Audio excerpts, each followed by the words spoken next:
toroxal opposant ndax tàmbali nañ ko aussi ci presse parce que gis ngeen ne tey jii ñi ngi bëgg a nasaxal li nga xamante ni mooy liberté de la presse ñu ne nag tey assemblée nationale ministre de la justice bind na ci yàkkamti pour demander suñu collègue Barthélémy Diaz ñu génn ko ci liste député yi loolu li muy wane rek moom mooy acharnement boo xamante ne nii dañu koy acharné wu ci opposition bi ba pare bëgg a tëj gémmiñu opposants yi waaye ñoom dañu war a xam ne li ñuy def du tax kenn noppi du tax kenn bañ a wax li nga xamante ne mooy àq ak yelleef doomu aadama yi ñu defal ko donc loolu la ñu gis tey te gis ngeen yéen waa presse bi ne ñoom président moo génn ne radié nañ Barthélémy Diaz waaye bi ñuy lire commission yéen a ko dégg yéen ci seen nopp mu ne am na commission boo xam ne sax Barthélémy Diaz mi ngi ci jóg nañ wax leen ne leen loolu war ñu ko ratifier mais comme ñoom ñooy nee nañ majorité te comme majorité boo xam ne majorité aveugle la ñoom faalewuñu yoon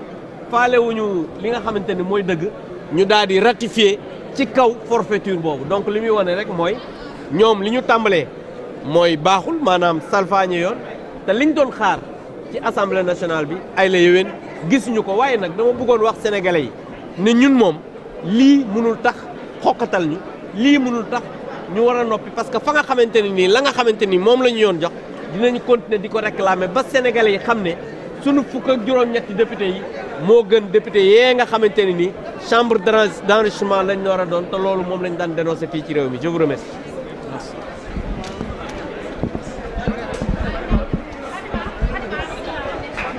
Voilà le Abdou Mbow nag nekk député moom moo doon yëkkati noonu ay kàddu.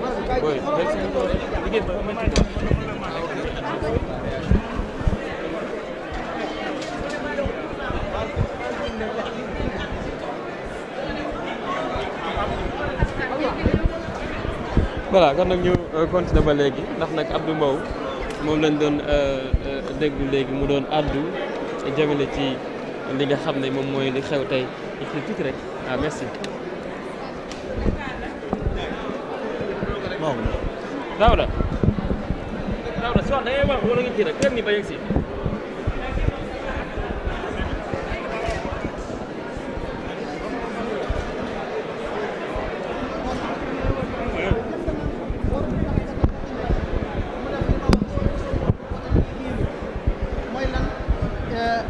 bëgg a bës warul tax kenn ku ci nekk bëgg a fësal loo xam ne duggul ci intérêt sénégalais ñun am nañ njort wu rafet ni daañu def rupture mais daañu am assemblée boo xam ne tabax moo ko tax a jóg gunge gouvernement ci action de rupture bi rupture it ñu xaar ko ci assemblée ci boppam loolu nag am naa droit en tant que sénégalais lambda sénégalais simple en tant que citoyen di xaar sama assemblée mu def rupture ci boppam it pour gën a mën a surveiller action gouvernementale ñun ku ñu surveiller la ñu bëgg mooy tax léeg-léeg pouvoir dafay xaw a monter ci bopp nit ki loolu mooy waral équilibre de pouvoir waral it ñu jëfee yëpp jëmale ko ci intérêt askan wi may ñaanal législature bi mu nekk législature rupture législature jàmm législature contradiction législature débat intellectuel législature it bi nga xam ne tabax Sénégal moo ko war a tax merci.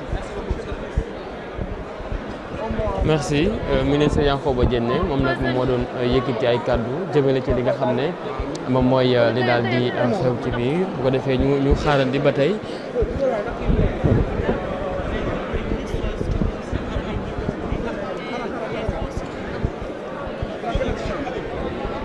Je l'ai déjà dit à l'intérieur aujourd'hui de mon discours. À l'entame, j'avais regretté, mais pour m'en réjouir en même temps, de n'avoir pas pris la parole la dernière fois.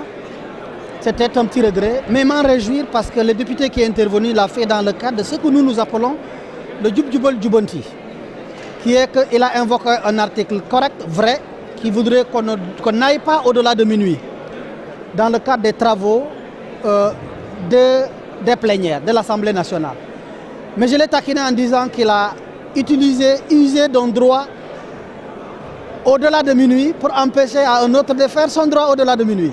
L'un dans l'autre, il faut s'en réjouir. Après, il faut reconnaître qu'il y a eu, dans l'histoire du Sénégal, à des moments donnés où la démocratie a été très secouée. Elle a été malmené, elle a trébuché, mais il a fallu... Et chaque fois que la démocratie est blessée, c'est un démocrate qui est blessé. Mais chaque fois qu'elle se relève, c'est qu'il y a des courageux et des démocrates qui se sont levés pour la porter. Et à travers ça, j'ai rendu un vibrant hommage au président Abdoulaye Wade parce qu'en 2000, l'histoire a voulu que ce soit lui. J'ai rendu hommage au président Macky Sall parce qu'en 2012, l'histoire a également voulu que ce soit lui. Mais en 2024, force est d'accepter.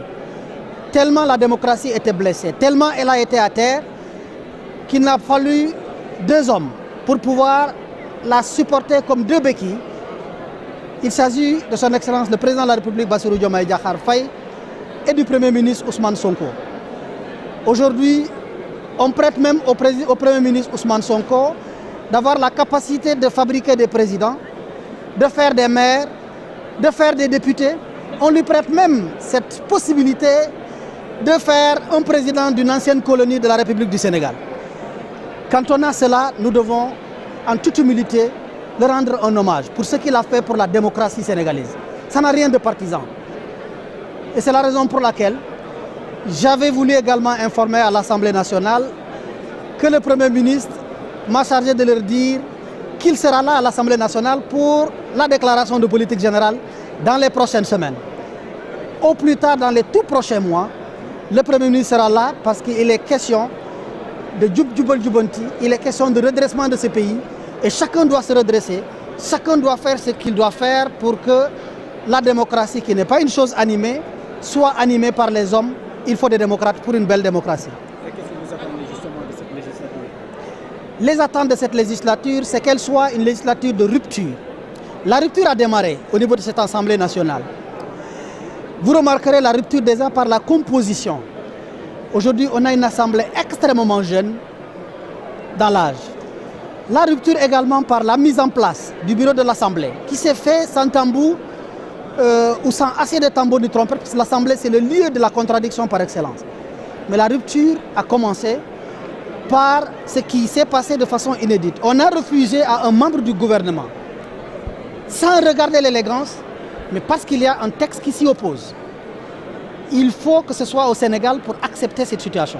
Jamais dans le monde, on pouvait envisager une pareille situation. C'est de la rupture. Il faut l'accepter. Mais la rupture également, vous avez entendu le président de l'Assemblée annoncer les mesures de changement d'ordre digital et qu'il voudrait impulser. Et la rupture par rapport à la gestion interne de l'Assemblée, en termes de transparence, en termes de dynamisme, mais en termes d'accompagnement du gouvernement. Et c'est la raison pour laquelle nous savons, nous, gouvernement, que la rupture va se mesurer d'abord sur le triptyque. Le vote des lois, la représentation, mais surtout le contrôle de l'action gouvernementale. Et nous pensons que cette rupture ne va pas être dans la recherche du buzz, parce que ce que j'appelle le Sonko Sonkolou ou le Guiguioulou ne va pas être le maître-jeu dans l'Assemblée nationale. Les députés seront assez lucides et feront des sursauts de patriotisme pour accompagner l'action du gouvernement. Et ce sont également nos attentes vis-à-vis de cette